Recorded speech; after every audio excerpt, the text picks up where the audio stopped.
क्षण कर्म चेतन बंधकारु कर्म के अवसान का, कह कर स्वरूप यथार्थ जग का जो किया उपकार है, उसके लिए जिन वाणी माँ को वंदना शत बार है, वंदना शत बार है, वंदना शत बार है।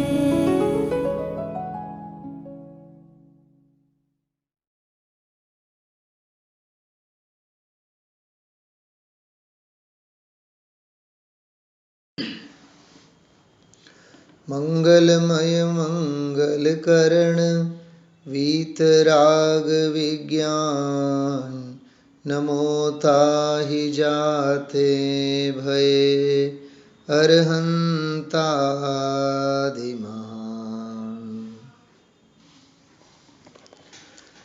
सत्ता स्वरूप ग्रंथ છે પંડિત ભાગચંદજી દ્વારા લખેલી નાનકડી પણ અધ્યાત્મ ભાવોથી ભરેલી અદ્ભુત રચના છે. સમ્યક્ત્વ ગુણના સંપાદન માટે અને અજ્ઞાન મિથ્યાત્વના નિકંદન માટે અભૂતપૂર્વ રચના છે આ સત્તા સ્વરૂપ. ઘણી ચર્ચાઓ આપણે છેલ્લા 25-30 દિવસના સ્વાધ્યાયમાં કરેલી છે કે સત્તા સ્વરૂપ ગ્રંથ સર્વજ્ઞતાની સત્તા, વસ્તુ સ્વરૂપની સત્તા સિદ્ધ કરવા માટે અને ભવ્ય જીવોના ચિત્તમાં સંવેદનશીલ આત્માર્થીના ઉપયોગમાં સર્વજ્ઞ ભગવાનનો મહિમા, સર્વજ્ઞ ભગવાનની સત્તા સ્પષ્ટ રીતે અને સચોટ રીતે સિદ્ધ કરવા માટે અત્યંત સમર્થ અને સશક્ત રચના છે. જો બહુ વ્યાપક દ્રષ્ટિએ આપણે વિચારવું, કોઈ પણ દેવ ભક્તિ આપણે વાંચતા હોઈએ છીએ, સમજો કે તુમ્હારે દર્શ બિન સ્વામી મુझे નહીં ચૈન પડતી હૈ, 4-6 કડીની આવી કોઈ સરસ દેવ ભક્તિ આપણે વાંચીએ તો એનાથી પણ આપણને દેવનો મહિમા, સર્વજ્ઞ દેવનો મહિમા, એમના પ્રત્યેની ભક્તિ સહેજે થઈ આવે આપણને. શાસ્ત્ર ભક્તિ આપણે વાંચીએ, સુનકર વાણી જિનવર કી, અથવા ધન્ય ધન્ય જિનવાણી માતા શરણ તુમારી આએ, કોઈ પણ શાસ્ત્ર ભક્તિ આપણે વાંચીએ તો એ આપણને શાસ્ત્રનો મહિમા આવે, શાસ્ત્રનો અગાધ મહિમા, શાસ્ત્રનો મહાત્મ્ય, એની ઉપયોગિતા ખ્યાલમાં આવે. એવી જ રીતે ગુરુ ભક્તિની વાત. તો એક નાનકડી કાવ્યની રચના વાંચીએ તોય દેવશાસ્ત્ર ગુરુની સહેજે જ ભક્તિ અહોભાવ આપણા હૃદયમાં થઈ આવે છે. લેકિન જ્યારે આપણે શાસ્ત્રો વાંચતા હોઈએ છીએ, જ્યારે કોઈ પણ નાના મોટા ગ્રંથો વાંચીએ તો એમાં વ્યાપક રીતે બહુ વિસ્તૃત રૂપે દેવ ભક્તિ, ગુરુ ભક્તિ, શાસ્ત્ર ભક્તિ, જ્ઞાનની ભક્તિ, સિદ્ધ ભગવંતોની ભક્તિ, અરે નિર્વાણ ભક્તિ, યોગ ભક્તિ, આ બધા પ્રકરણો એમાં આવતા હોય છે. તો આ સત્તા સ્વરૂપ ગ્રંથ વાંચવા ટાણે, વાંચતી વખતે આપણને સહેજે જ દેવનો સ્વરૂપ ખ્યાલમાં આવે, સર્વજ્ઞ ભગવાનનો સ્વરૂપ ખ્યાલમાં આવે, વસ્તુ સ્વરૂપ ખ્યાલમાં આવે, પ્રતીતિમાં આવે અને સહેજે એ વસ્તુ સ્વરૂપ પ્રત્યે કે કહેનારા સાચા દેવ પ્રત્યે, નિર્ગ્રંથ મુનિઓ પ્રત્યે, ગુરુઓ પ્રત્યે અહોભાવ, ભક્તિભાવ કેવળ એક અહોભાવ અને ભક્તિભાવ સુધીની જ વાત મર્યાદિત ન રહે, પણ એમણે કહેલ વસ્તુ સ્વરૂપ પ્રત્યે પણ આપણી વૃત્તિ સહેજે ઢળી જાય. એટલે સર્વજ્ઞને સ્વીકાર કરતા કરતા સર્વજ્ઞ દ્વારા કહેલ વસ્તુ સ્વરૂપનો સહેજે સ્વીકાર થઈ જાય છે. એટલે વસ્તુ હાથમાં આવી જાય છે, વસ્તુ શ્રદ્ધામાં બેસી જાય છે. એ આ શાસ્ત્ર સ્વાધ્યાય કે વાંચવાનો આ સૌથી મોટામાં મોટો લાભ છે. બીજી વાત, સત્તા સ્વરૂપ અંગે જ આપણે વાત કરી છે આ પહેલાં, કે આ સત્તા સ્વરૂપ ગ્રંથ તો ગ્રહિત અને અગ્રહિત મિથ્યાત્વના નિરાકરણ માટે છે. મેં હમણાં આપ સૌને પાના નંબર પણ કીધા છે. 15-16 નંબરના પાનાથી લઈને 30 નંબરના પાના સુધી ગ્રહિત મિથ્યાત્વ અગ્રહિત મિથ્યાત્વ સંબંધીનો જ બધો વિષય છે. જો કે આમાં તો આપણે જે PDF ફાઇલમાં લઈએ છીએ એ પાના નંબર 8થી જ બધું વિષય શરૂ થયેલું છે. અને અનાદિકાળના આ મિથ્યાત્વ રોગ, અનાદિકાળની તત્વની વિપરીતતા, માન્યતાની વિપરીતતા, એટલે ખરડાયેલી જે શ્રદ્ધા છે, અજ્ઞાન ભાવે ખરડાયેલી શ્રદ્ધા, વિપરીત વૃત્તિએ ખરડાયેલી શ્રદ્ધા, એટલે શ્રદ્ધાની જો મલિનતા છે, એ શ્રદ્ધાની મલિનતાને ખંખેરવા માટે, સાફ કરવા માટે, પરિમાર્જન કરવા માટે જે સાચા દેવગુરુ ધર્મ સંબંધી નો જે સ્વરૂપ અને એમને પામવાનો જે માર્ગ છે, એ માર્ગ અંગેનું માર્ગદર્શન આ સત્તા સ્વરૂપ ગ્રંથમાં પૂરું પાડવામાં આવેલ છે. આપ સૌ જાણો છો, આપ સૌની પાસે જે સત્તા સ્વરૂપ ગ્રંથ છે એમાં પાના નંબર 8 પરથી આપ સૌ જુઓ. પાના નંબર 8 પરથી આ વિષય આપણું જે ચાલુ થયું છે, જ્યાં ગ્રહિત અને અગ્રહિત મિથ્યાત્વ સંબંધીનો આખો આ વિષય છે. બરોબર, ધ્યાનથી જુઓ. એમાં પાના નંબર 8 પરથી વિષય ચાલુ થયું અને 9મા પાના ઉપર જઈને થોડીક પ્રશ્નોત્તરીની બધી ચર્ચા થઈ અને છેવટે એમાં પંડિત ભાગચંદજી સાહેબે એમ કીધું કે ભાઈ, તને ખરેખર ગ્રહિત મિથ્યાત્વ કોને કહેવાય અને અગ્રહિત મિથ્યાત્વ કોને કહેવાય, કે ગ્રહિત મિથ્યાત્વનો અભાવ કેવી રીતે થાય, એ તને કશું જ ખબર નથી. કેમ કે ધર્મ બુદ્ધિ વિના ગમે તે તું જાણ, ગમે તે તું વાંચ, એ બધું નકામું છે. જો હું યોગ આપણે પરમાત્મ પ્રકાશના સવારની ગાથા અને સવારની ભાષાની વ્યાખ્યાનોની ભાષામાં કહું તો, કે તું અધ્યાત્મ શાસ્ત્રો વાંચે છે, પણ અધ્યાત્મ શાસ્ત્રનો અધ્યાત્મ શું છે એ ખબર નથી. શું સમજાણું, શું કીધું? અધ્યાત્મ શાસ્ત્રો ભલે ને વાંચે છે, बराबर, ख्याल में आयो? हाँ, महाराष्ट्र से पधारे हुए भव्य जीव, समझ में आ रही भाषा? भाषा समझ में आ रही है? वंदनाबेन शू कीधु मैं हमणा? हाँ, ईलाबेन बोलो तो, ख्याल में आवे छे? समझ में आ रही है सभी को? अध्यात्म शास्त्र तो जीव पढ़ता है, लेकिन अध्यात्म शास्त्र का अध्यात्म क्या है ये पता नहीं है. हाँ, अध्यात्म शास्त्र का अध्यात्म तो अंतरंग है. क्या कहा? अध्यात्म शास्त्रों का अध्यात्म तो हर एक जीव का अपना अंतरंग है. अध्यात्म का अर्थ ही अंतरंग होता है. इसलिए मैंने ये वाक्य बोला अभी, अध्यात्मं बहिरपेश विग्रहादि महोदय. अंतरंग के अर्थ में अध्यात्म शब्द का प्रयोग समंतभद्र आचार्य ने आप्त मीमांसा में किया है. वहां अध्यात्म मतलब अध्यात्म नहीं, अध्यात्म मतलब अंतरंग, आंतरडू. આંતરડા નથી ઓળખી શકતા આપણે, કળી નથી શકતા. હૈડું, હૈડામાં શું છે કળી નથી શકતા.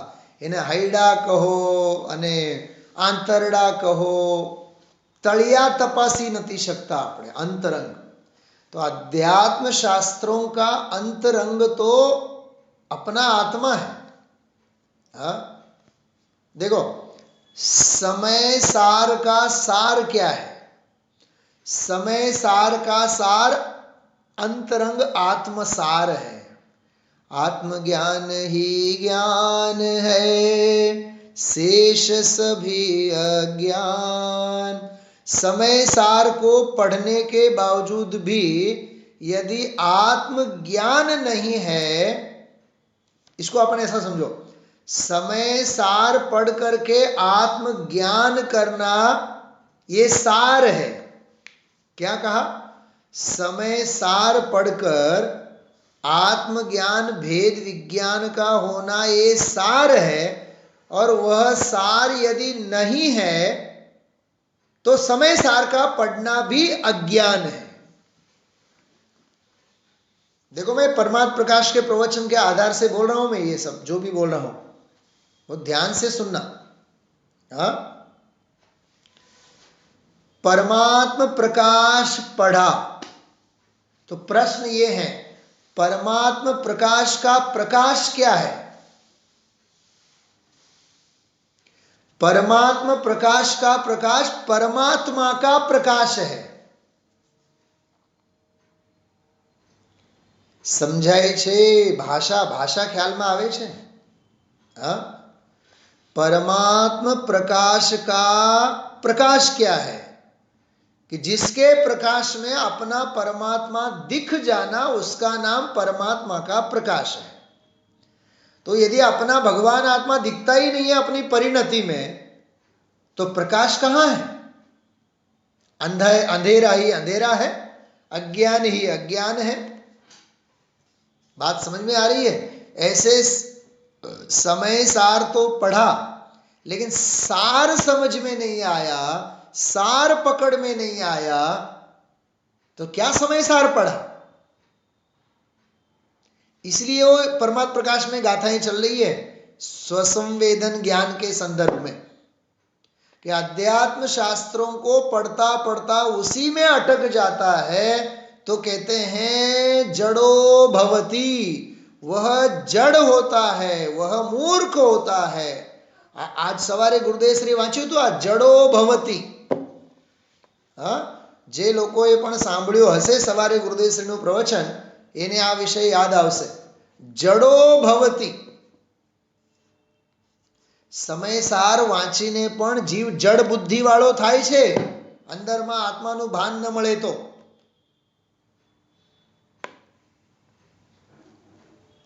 અને ભેદ જ્ઞાન થયા બાદ શાસ્ત્રો વાંચવાની અટક રહેતી નથી. બેન શ્રીનો બોલ છે આવો. ભેદ જ્ઞાન થયા બાદ શાસ્ત્રો વાંચવાની અટક નથી રહેતી.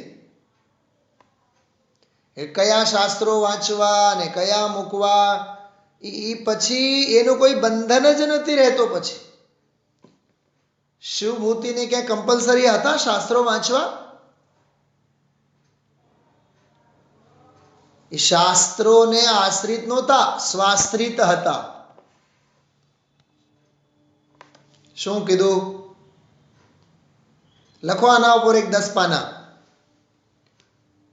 હા, શિવભૂતિ સ્વાશ્રિત હતા, શાસ્ત્રાશ્રિત નહોતા. અમને તો જોને વાંચવાના તો ભાવ કેટલા થાય, પણ શાસ્ત્ર જ નથી, શું કરીએ? जो इच्छो परमार्थ तो करो सत्य पुरुषार्थ, भव स्थिति आदिनु नाम लई छेदो नहीं आत्मार्थ. क्या बात है, आज तो हमारे सासू माँ भी बैठी है. हाँ, वाह, स्वागतम स्वागतम। हाँ, अरे स्वाश्रित कार्य होता है, शास्त्राश्रित नहीं।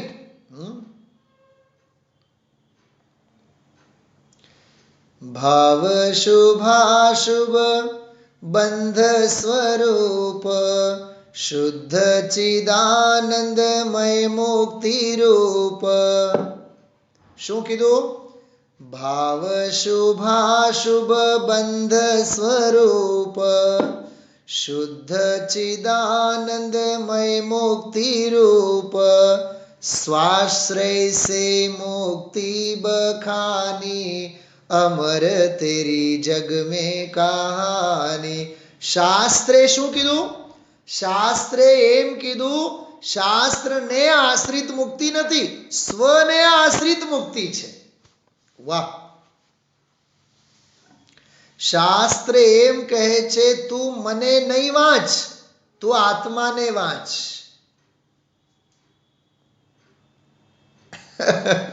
સમજાય છે? शास्त्र से मुक्ति बखानी अमर तेरी जग में कहानी। धन्य धन्य वीतरागवाणी अमर तेरी जग में कहानी। समझाय छे काई? हाँ, ख्यालમાં આવ્યું? બહુ અદ્ભુત ચર્ચા છે ભાઈ, બહુ અદ્ભુત ચર્ચા છે. હા, જો તો આ શું છે? દેખાય છે? હવે તો દેખાતો છે ને, આવડું મોટું કરીને. હા, અનુભવી એકલું રે આનંદ મારે રે. ગુરુદેવ શ્રી બોલતા હોય ત્યારે અનુભવીને એકલું રે આનંદમાં રહેવું રે એમ. અનુભવીને એકલું રે આનંદમાં રહેવું રે ભજવા પરિબ્રહ્મને બીજું કાંઈ ન કેવું રે. બોલો, ભજવું બસ પરિબ્રહ્મને, બીજું કાંઈ ન કેવું રે. એક જ જાણી આત્મા કોઈને દુઃખ ના દેવું રે. સુખ દુઃખ આવે સેજે તે તો સહીને રહેવું રે. ભજવા પરિબ્રહ્મને બીજું કાંઈ ન કેવું રે. જો હજી જો આગળ. ઉર્મીને વળી તૃષ્ણાઓથી. ઉર્મી વિચારો, વિચાર તરંગો, વિકલ્પો, સંકલ્પો બધા. ઉર્મીને વળી તૃષ્ણાઓથી અળગા રહેવું રે. તૃષ્ણાઓથી અળગા રહો, વિચાર તરંગોથી અળગા રહો. સમદ્રષ્ટિ સમતાને ગ્રહી. સમદ્રષ્ટિ સમતાને ગ્રહી આપને ખોવું રે. ભજવા પરિબ્રહ્મને બીજું કંઈ ન કેવું રે. પછી જો આગળ, હા, છેલ્લી કડીમાં જો, છેલ્લી કડીમાં કહેવાય સદગુરુને સેવતા મારું મનડું મોયું રે. શેમાં મનડું મોયું? ગુરુમાં નહીં, ગુરુ દ્વારા કહેલ તત્વને સેવતા ઈ તત્વમાં મારું મન મોયું છે. સદગુરુને સેવતા મારું મનડું મોયું રે. કૃષ્ણ કહે મહાપદમાં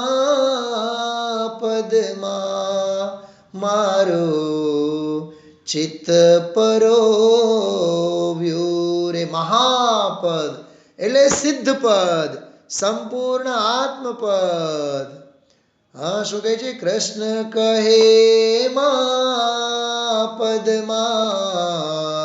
મારું ચિત્ત પરોવ્યું રે. અનુભવીને એકલું રે આનંદમાં રેવું રે. ભજવા પરિબ્રહ્મને બીજો કાંઈ ન કહેવું રે. આપણે મંદિરમાં ભક્તિમાં આવી ભક્તિઓ હોવી જોઈએ. એટલે ભક્તિ ચાલુ થતા વેત જ સાતમો ગુણસ્થાન. અહીંયા તો રમઝટ જોઈએ, તાળી વગાડો. અને એ મને એક ગાંડપણું સમજાતું નથી કે આ શું કહેવાય, શું કહો તમે? બોલો બોલો. ગરબી ગરબી ગરબીને શું કહેવાય? દાંડિયા દાંડિયા અને ગરબી. અરે, ત્રણ લોકના નાથના દરબારમાં તને ગરબીઓ ક્યાંથી સૂજે છે? હા, ગરબા ગરબા. હા, જોશનાબેન બોલતા હોય ને ભક્તિમાં. હલો, હવે બેનો ગરબા લેશે. આપણે સુનિલભાઈ જોરદાર ભક્તિ લેશે. જોરદાર નહીં, ભક્તિ જ નહીં લે. ત્રણ લોકના નાથના ચરણોમાં એ કાંઈ હોય નહીં. હા, કેવો પ્રાદેશિક પ્રભાવ કેવો હોય છે, વિચાર કરો આપ. અનુભવીને એકલું આનંદમાં રહેવું રે. ભજવું પરબ્રહ્મને બીજું કાંઈ ન કહેવું રે. મારે કહેવાનો અર્થ એ છે, અધ્યાત્મનો અધ્યાત્મ આટલું જ છે. સમય સારનો સાર આટલું જ છે.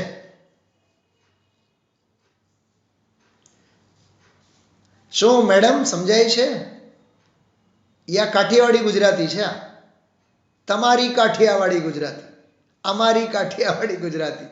હા, अच्छा, जो समय शब्द में 3 अक्षर है. हाँ, सुनना ध्यान से. हाँ, हिंदी में बोलता हूँ थोड़ा सा. समय शब्द में 3 अक्षर है. सार शब्द में 2 ही अक्षर है. सार शब्द में 2 अक्षर क्यों है? क्योंकि स्वपर भेद विज्ञान उतना ही काफी है.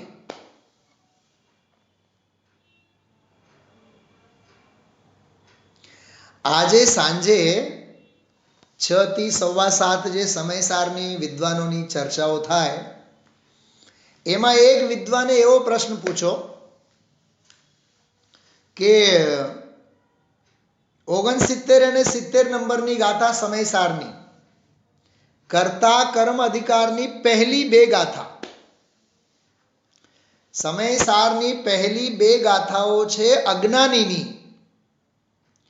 અને 71, 72, 73 અને 74 4 ગાથાઓ છે જ્ઞાનીની. સમજાય છે? 2 ગાથાઓ અજ્ઞાનીની, 4 ગાથાઓ જ્ઞાનીની.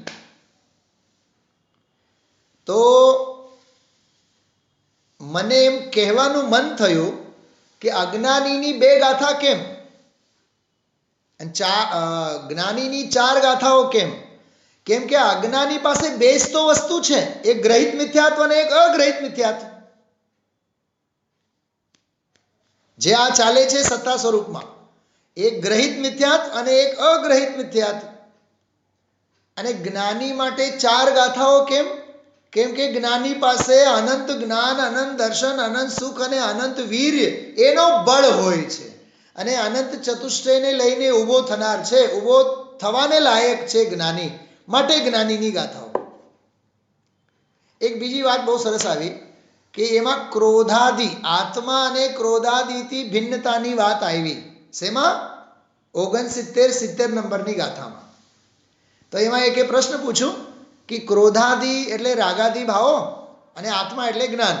તો જ્ઞાન જુદો અને રાગ જુદો, ક્રોધાદિ જુદા. એટલું ભિન્ન ભિન્ન જાણવાથી જ્ઞાન થઈ જાય? મેં કીધું કે હા થઈ જાય ને. કેમ ન થાય? નિહાલભાઈ સૌગાણીને થયું હતું ને.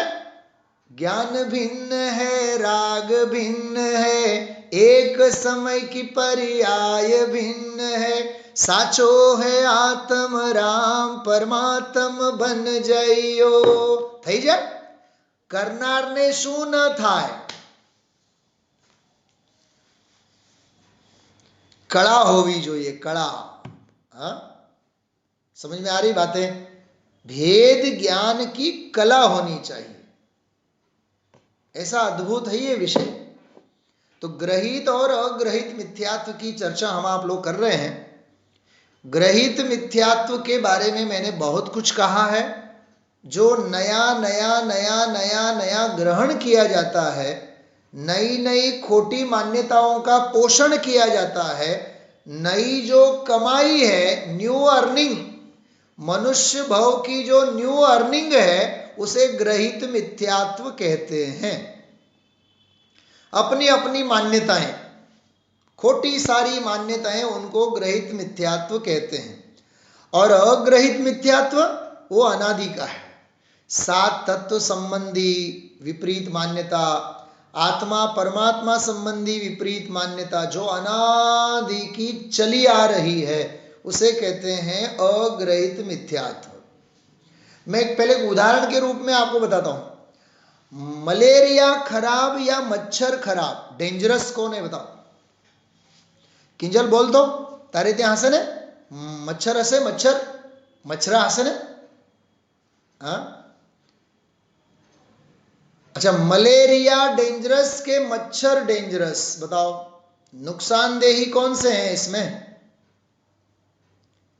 हाँ, देखो, मलेरिया का तो हम इलाज करते हैं. मच्छर का इलाज नहीं करेंगे तो मलेरिया कभी भी मिटेगा नहीं. क्योंकि मच्छर ही तो मलेरिया के संवाहक है ना. मलेरिया को क्रिएट करने वाले कौन है? साधन कौन से? संसाधन क्या है? मच्छरों के बलबूते तो मलेरिया होगा ना. इसका अर्थ क्या हुआ? कि मच्छरों को भी हटाओ, मच्छर पैदा न थाय न होवे ऐसे भी उपाय करो. बात समझ में आ रही है? केवल मच्छरदानी लगाने से कुछ नहीं होता है. अपने घर के आजू बाजू में कहीं कोई गंदगी न हो, हाँ, ओपन ड्रेनेज न हो, गटार न हो, खुला पानी पड़ा हुआ न हो, जिससे कि मच्छर पैदा होते हैं. तो मच्छर ही पैदा न हो, मच्छर रहे ही नहीं, एक तो ऐसा उपाय.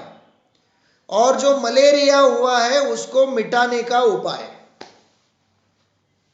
देखो, मुझे मलेरिया और मच्छर की कहानी नहीं सुनानी है आप लोगों को. हाँ, मलेरिया है अग्रहित मिथ्यात्व. योगा टीचर समझ में आ रही है कि नहीं? मच्छर तो होंगे ना घर पे बंबई में. हाँ, सुनना ध्यान से, बहुत मार्मिक बात है. मलेरिया है अग्रहित मिथ्यात्व. और उस मलेरिया को पोषक तत्व कौन से हैं? मलेरिया के पावर हाउस कौन से हैं? मच्छर है. तो मच्छर है ग्रहित मिथ्यात्व. क्या कहा? मलेरिया है रोग के स्थान पर, अग्रहित मिथ्यात्व का रोग. और कुगुरु कुदेव कुशास्त्र के निमित्त से होने वाला जो अग्रहित मिथ्यात्व है, वो अग्रहित मिथ्यात्व के साधन है ग्रहित मिथ्यात्व. पोषे चिर दर्शन मोह एव. छड़ाला में ये लिखा है पंक्ति, पोषे चिर दर्शन मोह एव. अनादिकाल का जो अग्रहित मिथ्यात्व है, उसको पोषण करने का काम ग्रहित मिथ्यात्व करते हैं. अब मैं अंतिम एक सवाल पूछता हूं आपसे. मलेरिया को मिटाना चाहिए कि मच्छरों को पैदा ही नहीं होने देना चाहिए? बताओ. मलेरिया कब होगा? जब मच्छर होंगे तब होगा. मच्छर ही नहीं होंगे तो मलेरिया कहां से होगा? हाँ, डॉक्टर क्या कहेंगे हमें? मच्छरा होय तो मच्छरा न थवा द्यो तमे, नहीं तो मलेरिया तमने थया विना नहीं रहे। ऐसे ही ग्रहित मिथ्यात्व रहेगा तो अग्रहित मिथ्यात्व कभी भी नहीं जाएगा। अग्रहित मिथ्यात्व को, तत्व संबंधी भूल को यदि मिटाना है तो हमें सबसे पहले चाहिए सच्चे देव शास्त्र गुरु संबंधी विनय विवेक भक्ति आदि होवे और ग्रहित मिथ्यात्व सारा हमारे जीवन में से छूट जाना चाहिए। समझाणु? समझ में आ रही बातें? चलो अब मैं आगे विषय बढ़ाता हूं, उस पॉइंट को आगे बढ़ाता हूं। आपको ख्याल होगा सबको एक बहुत मार्मिक बात आई थी अपनी चर्चा में। जो शक्ति, जो साधन, जो तन, जो धन, जो शक्ति कुगुरु कुदेव कुशास्त्र में हमारे यूटिलाइज होते थे, प्रयुक्त होते थे गलत मार्ग में, अब सच्चे देव गुरु धर्म की पहचान हुई, वीतरागी सर्वज्ञ भगवान की पहचान हुई, तो सारा का सारा तन मन धन शक्ति अब किसमें यूज होने लगा? ग्रहित मिथ्यात्व के पक्ष में थे तो सारी शक्ति वहां जाती थी, लेकिन अब यथार्थ देवगुरु धर्म के पक्ष में आ गए। अब इसकी तरफ आने के बाद शरीर तन मन धन सारी की सारी शक्तियों का संचार और उसका उपयोग कहां होने लगा? अरहंत भगवंतों के प्रति, 5 परमेष्ठियों के प्रति। सुनना बहुत गजब की बात है, बहुत बहुत मार्मिक बात है। देखो मैं थोड़ा सा पढ़ के बताता हूं आपको। आपके पास पीडीएफ है, फाइल निकालो आप।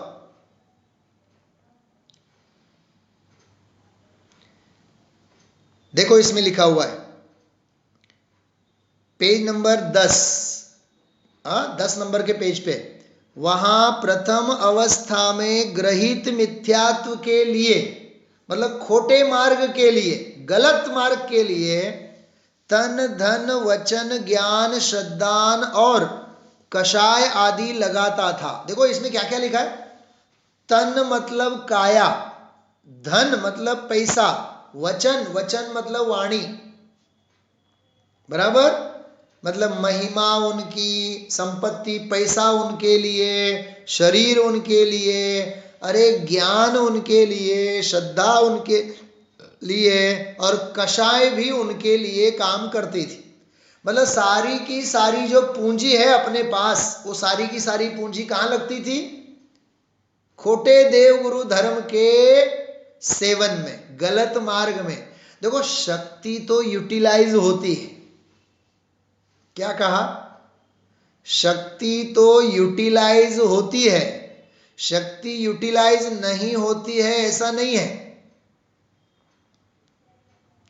मुझे एक बात बताओ, मैं ये रत्नगण श्रावकाचार्य के आधार से बोल रहा हूं, ध्यान से सुनना। वहां पंडित जी साहब ने, सदा सुखदास जी ने एक बात लिखी, यह जीव दिन भर काम करके सारी शक्ति को यूज करता है, किसमें? घर परिवार धंधा व्यापार आदि में, बराबर। और फिर सारी शक्ति यूटिलाइज करके फिर थका हारा आकर के जिनवानी पड़ने लगता है शाम को, रात में। अच्छा, नींद नहीं आएगी तो क्या आएगी? क्योंकि शक्ति तो कुछ बची नहीं है उसके पास, शक्ति तो कुछ बची नहीं है, सारी शक्ति तो धंधा व्यापार के लिए दे दिया। मतलब क्रीम टाइम जो था ना, क्रीम टाइम, वो क्रीम टाइम तो क्या सतीश कुमार नौकरी करने में चली गई दिन भर। नहीं पंडित जी अभी तो कोरोना है, यहाँ तो लॉकडाउन है चिखली में, इसलिए हमारा सौभाग्य है हम घर में ही रहते हैं, बढ़िया स्वाध्याय होता है। अच्छा, मैं उन दिनों की बात पूछ रहा हूं जिन दिनों नौकरी होती है। अरे साहब आपको क्या बताना जीजा जी, सुबह 7 बजे से दौड़ना पड़ता है, 2 बज जाते हैं, खाना भी नहीं होता है, फिर समाज के काम दुनिया भर के, बीजेपी का प्रचार प्रसार, कांग्रेस का प्रचार प्रसार। हाँ, आप मुझे बताओ, आत्म कल्याण के लिए हमारे पास समय कहां है? बताओ आप। हाँ, मतलब शक्ति सारी की सारी संसार, शरीर और भोगों के लिए। क्या कहा? थोड़ा सा टाइम था तो नेहा के साथ बात करने में, थोड़ा सा टाइम रहा वो लाडला सोलापुर में जो इंजीनियरिंग कर रहा है उसके साथ, और थोड़ा सा टाइम था तो हेमंत के साथ थोड़ी सी चर्चा। बाकी समय भारती जी तो है ही ना। मतलब आत्म कल्याण के लिए समय कहां है बताओ? तो शक्ति सारी की सारी दुनिया के लिए।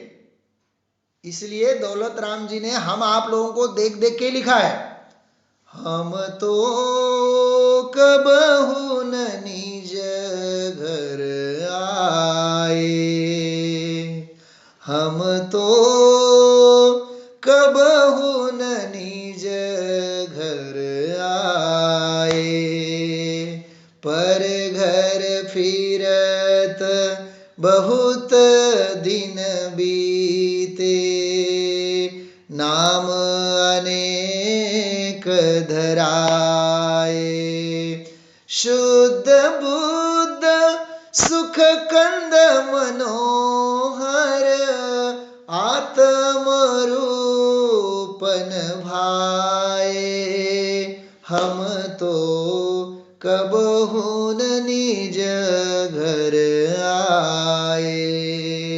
सतीश जी, आप जब धासाला जाते हैं ना तो पंचबालयती के पास जाना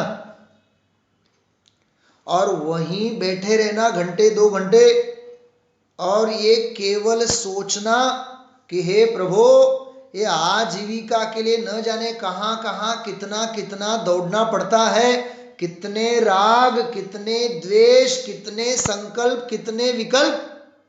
हाँ, और प्रभु से यही प्रार्थना करना कि हे प्रभु, आप जैसी शांत प्रशांत दशा मेरी कब होगी। वो बोलेंगे नहीं, वो बोलेंगे नहीं, वो बोलेंगे तो हमारे पंचबालयती नहीं, वो बोलेंगे नहीं, अंदर में से आवाज आनी चाहिए। क्या आवाज आनी चाहिए? हम जैसे बन जाओ, तेरे चित्त में भी शांति समा जाएगी। अब दौड़ धूप बंद करो। ऐसा है शांति का मार्ग, आनंद का मार्ग, सुख का मार्ग स्वाधीन होने का है, स्वयं में समा जाने का है। इसलिए ग्रहित और अग्रहित मिथ्यात्व को छोड़ करके सम्यक श्रद्धान पूर्वक आत्म कल्याण के लिए हमें प्रेरित होनी चाहिए। लेकिन क्रम कितना सुंदर कह रहे हैं, जो तन मन धन श्रद्धा ज्ञान सारी पूंजी सारी शक्ति ग्रहित मिथ्यात्व के पोषण में लगता था, अब कहते हैं वह व्यवहार से जिनदेव आदि का सेवक होकर प्रवर्तता हुआ।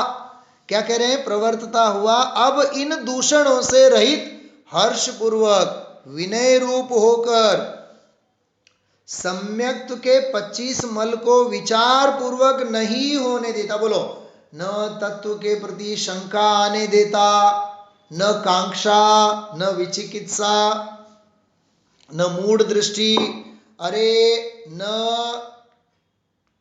देव मूढ़ता, न लोक मूढ़ता, न गुरु मूढ़ता, किसी भी प्रकार। 25 दोषों की बात कर रहा हूं मैं। सम्यक्त्व के 25 दोषों में से एक भी दोष लगने नहीं देता। कितनी सावधानी हुई उसकी, बताओ आप, कितनी सावधानी हुई। बराबर, 25 मल को विचार पूर्वक नहीं होने देता। तन धन वचन ज्ञान श्रद्धान और कषाय आदि उसमें लगाकर, किसमें लगाकर?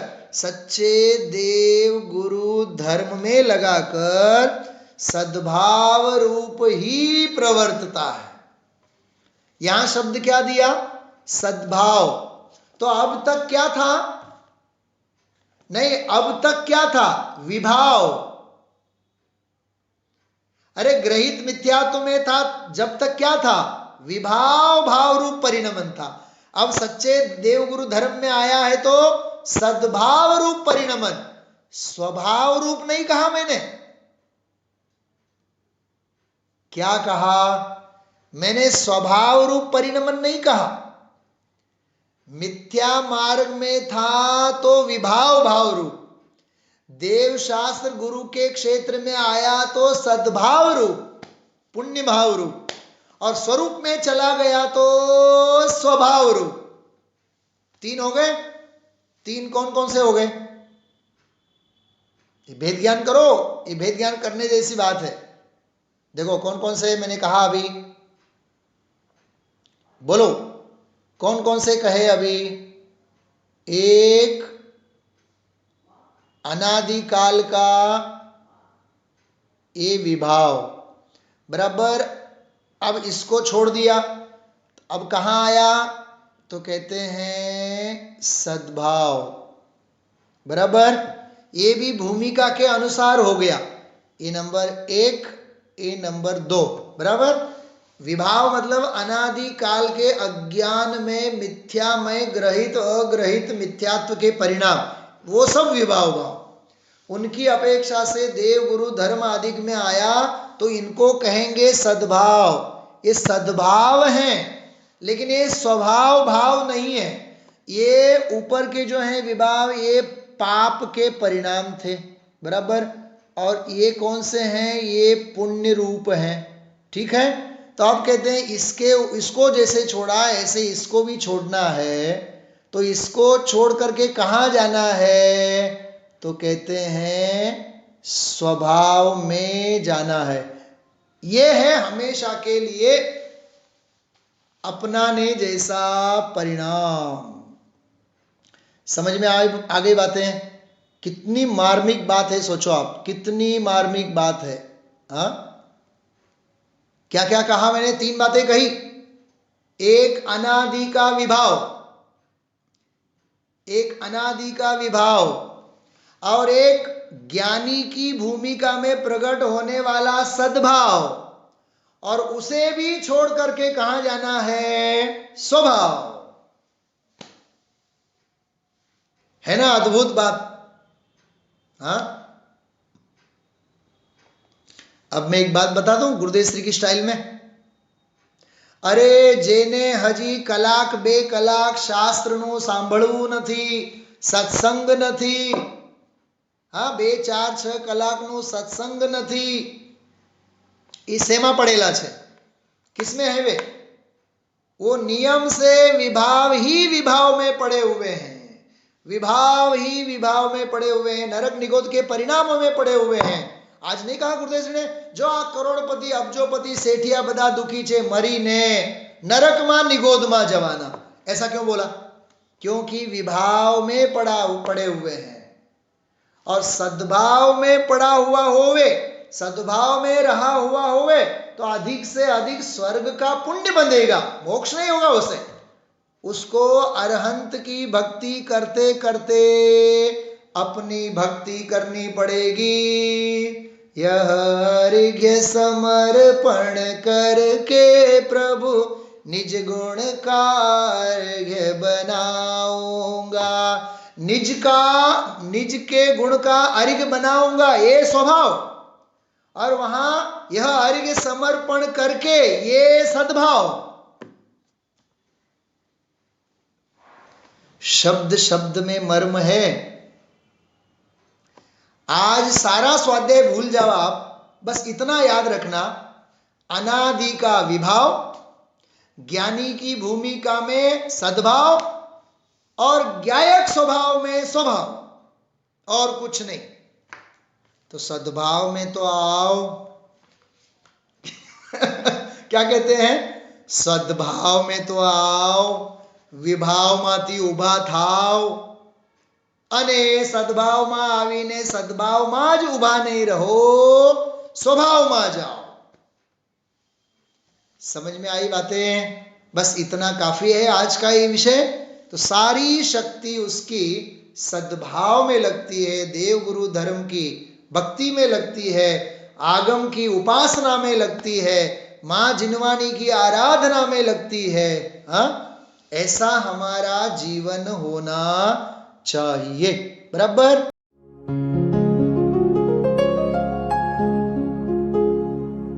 निज निधि निज में बताए, यह अनंत उपकार है उसके लिए जिन वाणी माँ को वंदना शत बार है, वंदना शत बार है, वंदना शत बार है.